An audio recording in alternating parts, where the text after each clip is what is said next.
اب یہ ہے بہت پیاری آیت ہماری خواتین کے لیے قابل غور. نیک بیویاں تو وہ ہیں جو تابع دار ہوں، اطاعت کیش ہوں، مردوں کا کہنا مانے، ان کی اطاعت کرے. حافظات للغیب، اور غیب میں ان کے لیے محافظ بنے، ان کے مال کی بھی حفاظت کرے. یہ نہیں خیانت کر کے اب شوہر تو گیا ہوا جو چاہو اس کے مال میں سے جس کو میں جو چاہوں دے دوں، نہیں، یہ وہ نہیں. اس کا مال جو ہے وہ اسی کا ہے، اس کی خیانت نہیں کرے گی، وہ امانت کے ساتھ حفاظت کرے گی. اور اس کے علاوہ اپنے نفس کی حفاظت کرے گی، اس لیے کہ وہ بھی اب شوہر کی امانت ہے. اب اس کا جو بھی جنسی معاملہ ہے وہ اس کے اپنے اختیار میں نہیں رہا. اس کو ملک بضع کہتے ہیں ہماری فقہ کے اندر، کہ در حقیقت اس کا اختیار کامل اب شوہر کے ہاتھ میں آ چکا ہے. اس کے جنسی اعضاء جو ہے وہ شوہر کے کنٹرول میں، ملک بضع، ملکیت گویا کہ اس کی ہے. لہذا اس میں کوئی خیانت اگر وہ کر رہی ہے تو وہ بھی اس کے خلاف ہو جائے گا. باب فالصالحات قانتات، تو نیک بیویاں وہ ہوتی ہیں جو تابع دار ہو، فرما بردار ہو، اور غیب میں یعنی شوہروں کی عدم موجودگی میں جبکہ وہ موجود نہیں ہے حفاظت کرنے والی ہوں. اور وہ حفاظت مال کی بھی اور ان کا اپنے نفس کی بھی. اور یہ کام آسان نہیں ہے، آپ کو معلوم ہے. شوہر کبھی 4 مہینے کے لیے باہر چلا گیا ہے، کبھی 1 سال کے لیے باہر چلا گیا ہے. عورت کے لیے اپنے نفس کو تھامے رکھنا، اپنے جنسی خواہشات کو، فسکی جوان عورت ہے، اس کی بھی تو نفسانی خواہشات ہیں، تو آسان کام نہیں ہے. یہی وجہ ہے آپ کے علم میں ہوگا کہ واقعہ بڑا عجیب پیش آیا تھا، اس کو بیان کرتے ہوئے شرم بھی آتی ہے. حضرت عمر رضی اللہ تعالیٰ عنہ اپنے رات کے گشت میں ایک مکان کے پاس سے گزر رہے تھے، تو انہوں نے سنا کہ ایک عورت جو ہے وہ بڑے درد بھرے الفاظ میں کچھ گا رہی ہے. اگر مجھے اللہ اور اس کے رسول کا فرق کا خوف نہ ہوتا تو تم دیکھتے کہ اس وقت میری چارپائی جو ہے چرچرا رہی ہو. تو اس پر حضرت عمر جو ہے وہ تنبہ ہوا کہ ہمارے لوگ جو ہیں جہاد پر جاتے ہیں، سال بھر تک واپس نہیں آتے، تو اس سے تو سوسائٹی کے اندر بہت زیادہ جو ہے ایک اندیشہ اور خطرہ پیدا ہو جائے گا.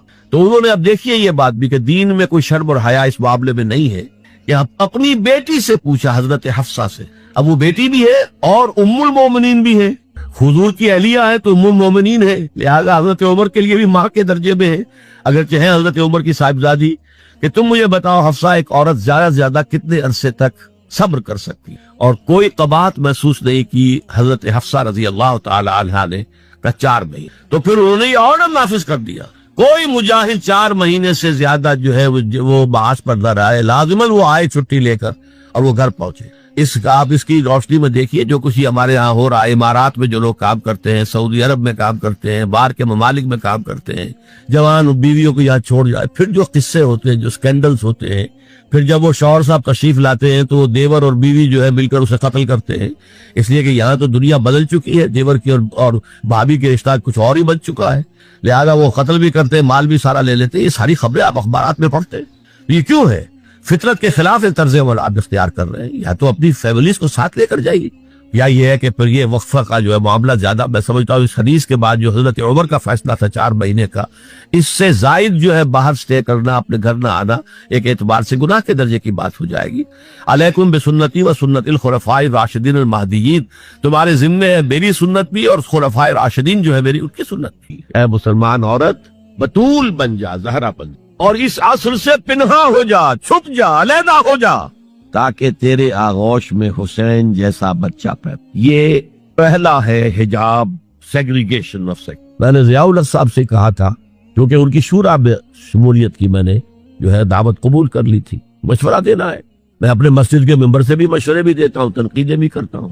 جیسے انگریزی کا محاورہ right from the horse's mouth, تو right into the horse's ears کچھ کہا جا سکے تو اچھی بات ہے.